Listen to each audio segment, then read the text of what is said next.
Hello, Aquarius. Welcome to Ula Tea Leaf Readings. My name is Lenor, and tonight I'm going to be reading your tea leaves. All right. Tonight we have the Two of Swords. Okay, so this is all about, finding peace in that mental space, right? The swords are the air element. And is this card upside? No. I don't do them reversed or inverted, so sometimes I'm like, wait a second, it looks upside down. No, it's not. But yes, it's so, the sword cards can feel quite treacherous, right?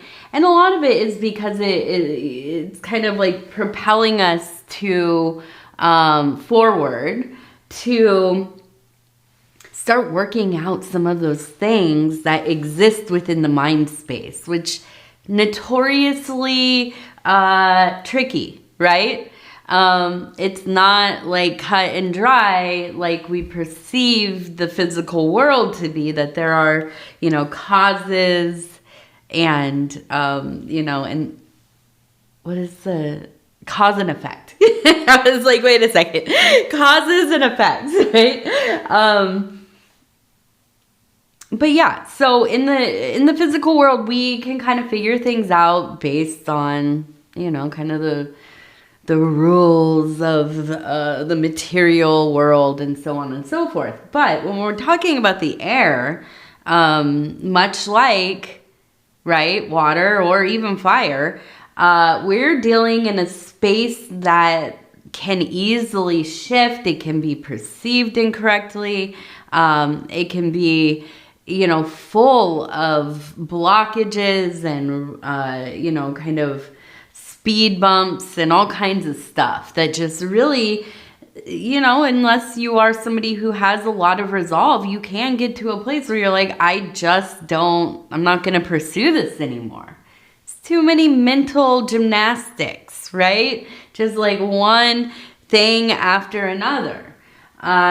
So when we see the Two of Swords, it's like, hopefully, fingers crossed, it's even like swords crossed, fingers crossed, right? That you have reached a place in your life where, at least for right now, all things feel pretty balanced, right? You're not kind of lingering under the oppressive, anxious energy, that we often find ourselves due to, well, the state of the world is one of them, right? But also just the things going on in our personal lives.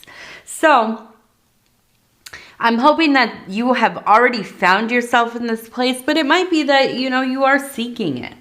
You're hoping and wishing and, well, praying, putting out your intentions, and maybe you're even working on manifesting. I've been really, I've been going hard watching different talks about people's different styles of manifesting and stuff. And it's really, it's something that's very prevalent in magical work and occult work and so on and so forth. So it's not like a super new idea to me, but what I love about it becoming so popular and in like a more mainstream of the spiritual communities is that there are so many different takes on how this can be accomplished, which, not unlike meditation, I think it's so important that there are so many like nuanced techniques and systems and different things to try, because if we just have one way, like this is how you do it, and if you deviate, it's not gonna work. For me, I would give up quick. I'd be like, I don't know, did it like once or twice, didn't work, I'm done, right? But there are so many ways to get this thing going. So manifesting, very interesting. Okay, so we're looking at the tea leaves here. We have the number 10 over here.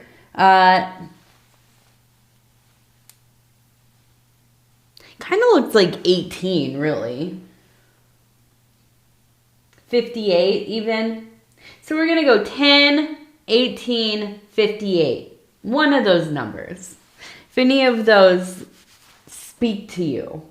And they do. The longer you look at this stuff, it looks different. First I saw 1, 0. Then I saw the 8 and a 1. And then I saw a 5 and an 8. And I'm like, okay. You keep shifting on me there.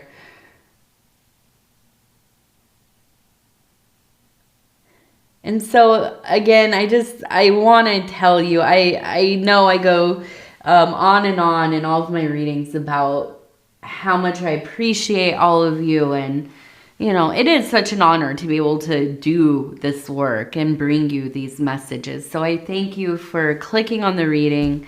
If you want to support the channel a little bit more, you can like or subscribe or leave a comment. You don't have to. The algorithm likes when I say it. So I do mention it a little bit here and there.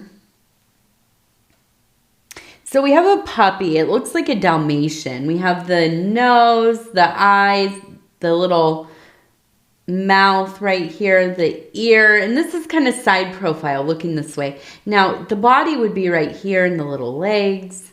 So I feel like it feels very cute. And it feels like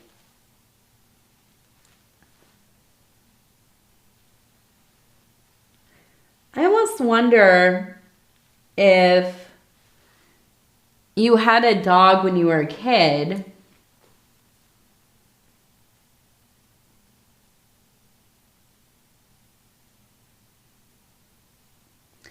You had this dog when you were a kid, and when you moved out to go to school or, you know, get your own apartment or whatever, I almost feel like you had every intention to get yourself in a place where you could take the dog with you. And it seems like maybe that wasn't it wasn't in the cards, right? It didn't work out that way. And I feel like even all these years later, there's almost this kind of, well, I mean, guilt. I feel like there's a deep guilt that you have, because I feel like this was like your companion. You were very close. And whatever happened where you had to, you know, split up a little bit. They're living with, you know, maybe your parents or family members or whatever. And you're out in the world, you know, trying to figure it out, whatever it was that you had to, you know, growing up, right?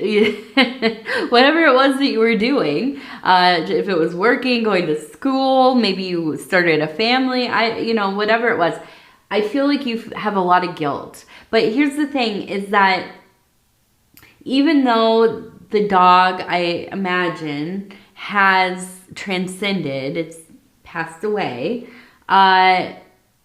I feel that this dog is with you. It's like an unbreakable bond. This was forged in your youth when you were still very open to relating to things in a way that a lot of us as adults can't, right? We get so bogged down with how we should do things. And, you know, we've lost people. We've lost our companions. We've, you know, been through hardships and, you know, faltered here and there. And so we close ourselves up because we know every time we love something else, it is another potentially heartbreaking situation at some point, or maybe all along, you know. I mean, you just never know. And I think a lot of us, we start to kind of calcify a bit. We start to have this like, you know, kind of hard shell just building up on us. And we have to decide, right? Actively decide that we are going to be open and vulnerable. We are going to be brave, and we're going to decide to love and be close to something or somebody else again, right? And so I feel like there's and what is it? It's almost like you forget. When you truly forget something, not kind of you're missing little details, or it just feels like completely foreign to you, but also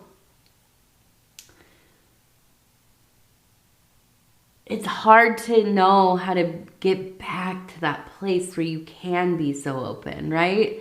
But I feel like because you were young, because you were open, there was just such a connection. And to not have had those final days together, I think that's what it is. It really feels like something that you kind of at times can dwell within that pain, and you carry it with you because maybe you feel like you deserve to, but you don't. Of course you don't. And I also, like I said, I feel like this being is very much in your life still. I feel like at times you have seen other dogs, or maybe you're like walking down the street, or you're taking, I imagine if you had a dog when you were young, you likely have had dogs as an adult. But taking your dog like to the dog park, and you get a glimpse of a dog running by, or, and immediately you think it's them. Oh yeah, it's them. Oh, and you realize, well, how could that be, all these years later? But I feel like this is it. This is like these moments of, don't forget about me. I am here with you. Don't worry. I walk beside you, and so, and this dog right here looks like it is in such a cute posture as well. So that also makes me believe that there's this kind of effort to bring a more light-hearted energy into your space, okay? All right, let's go ahead. We're going to keep turning this thing.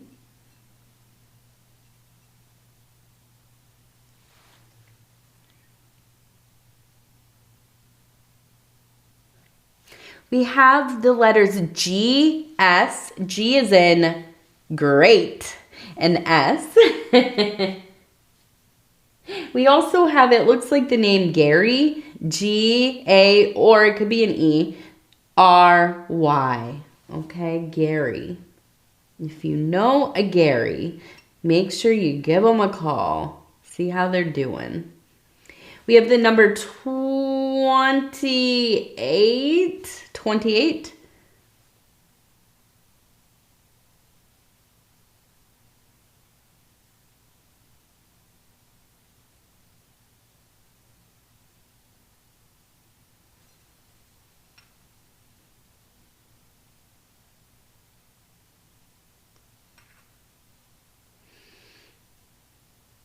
So I see you. Oh, and we have the 1, 2 up here. 1, 2, or 12. So I see you. It looks like going on some kind of trip, maybe a road trip. I don't know if you are somebody that's interested in Disney, but I see the Disney head, I was going to say the rat head, the mouse head. The mouse head, right up there, the Mickey Mouse head. But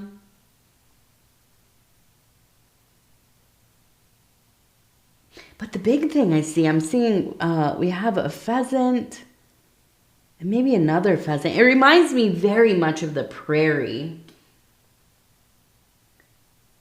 We have a person right here next to a rooster. And the rooster symbolizes an alarm, like a wake-up call. And this person, I don't know, it's almost like it looks like a watcher. And we have this person over here holding flowers. So very lighthearted.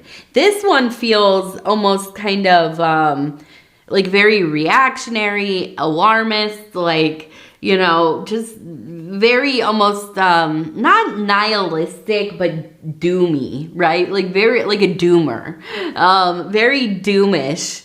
And on the other side, we have like this very almost childlike fool energy, just frolicking, right?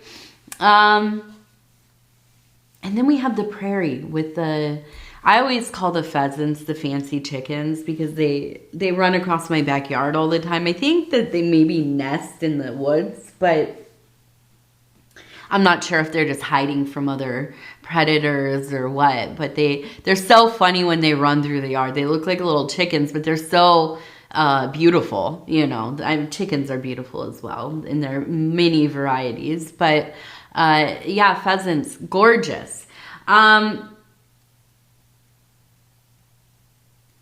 The thing that I get from pheasants is this feeling of almost kind of being showy, but also stealth. Kind of like this beautiful unnoticed thing that all of a sudden it catches your eye. And you think, how long has that been there for? How long have I, how long have I missed this? It'd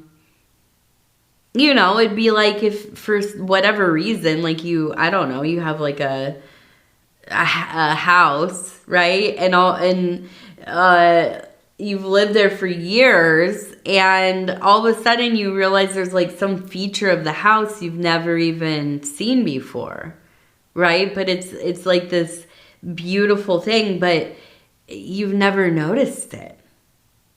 I'm trying to think what that could even be. Like what if you didn't notice there's like a stained glass window, like the little ones, you know how they used to do like a larger window and then above it there's like, the little accent windows, like something like that. And you're all of a sudden, it's like, how long has that been there for? Have I ever seen that before?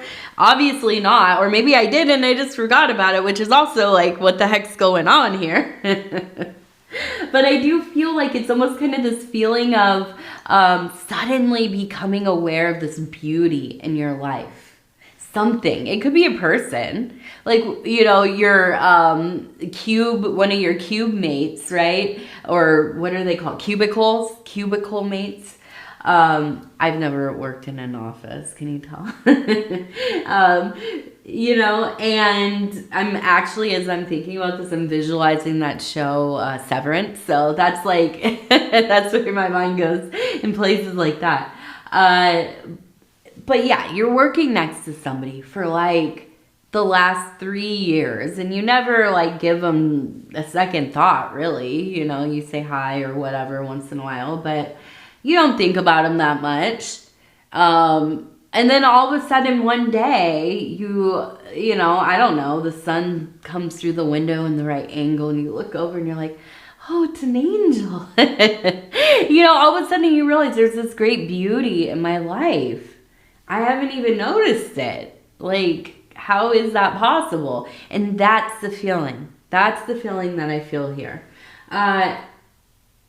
With the duality of these two down here, I kind of almost feel like, this might be you vacillating between the two things.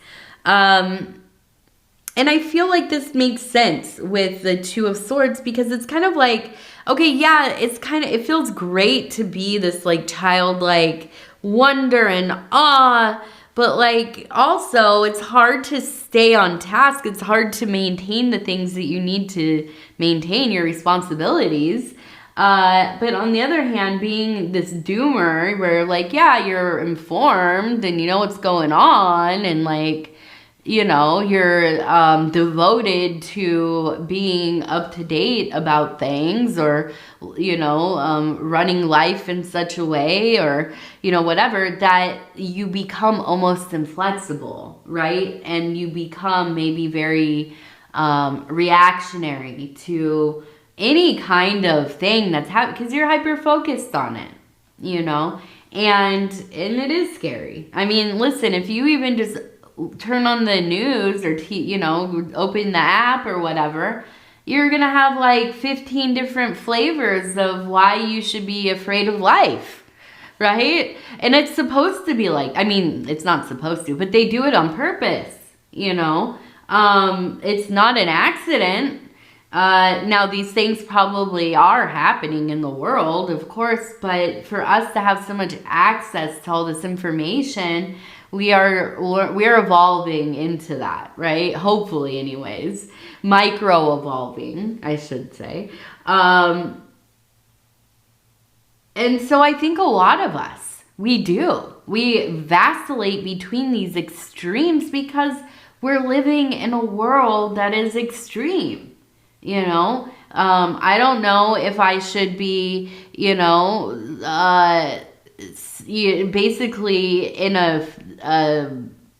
mourning, right? Everlasting, it seems like, because of one thing after another happening in this world. And of course, it's just awful and overwhelming and it just, you feel so much empathy for so many people, everybody, right? And it's hard to know what to do. And it's hard to, you know, sometimes it's hard to feel comfortable even expressing that you're doing okay, you're feeling good, you know? Because, yeah, why? Like, it's almost like a guilt, I think, right? But on the other hand,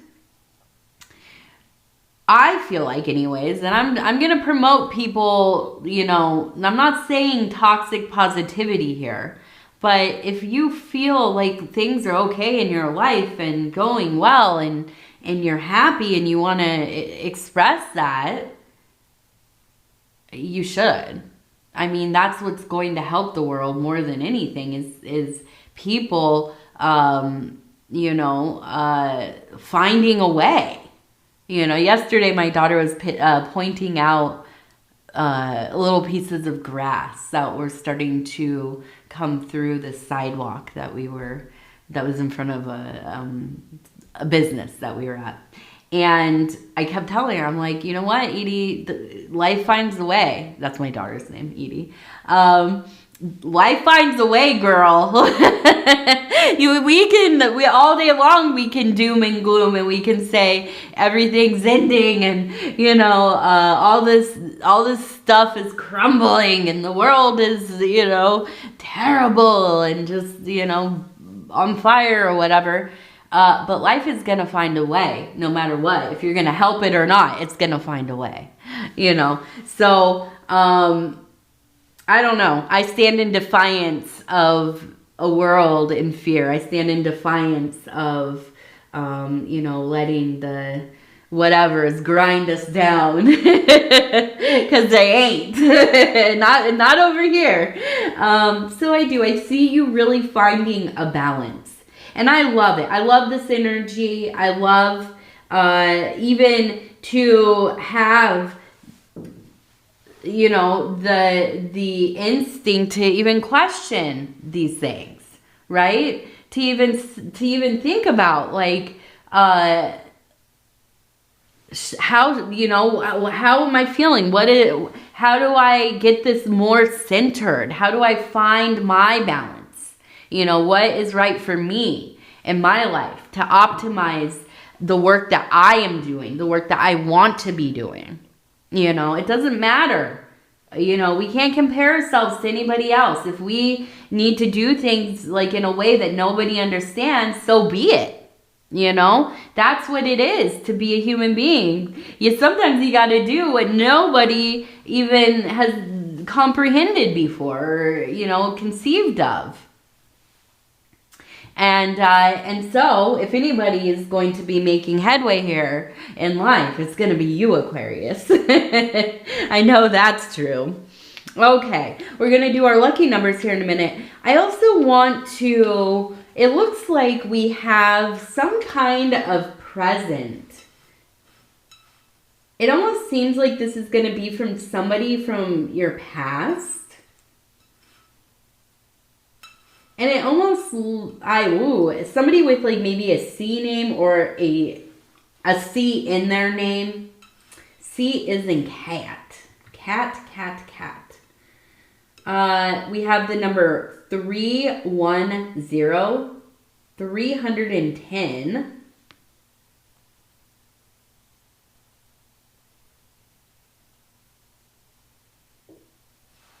And I always feel like this is not...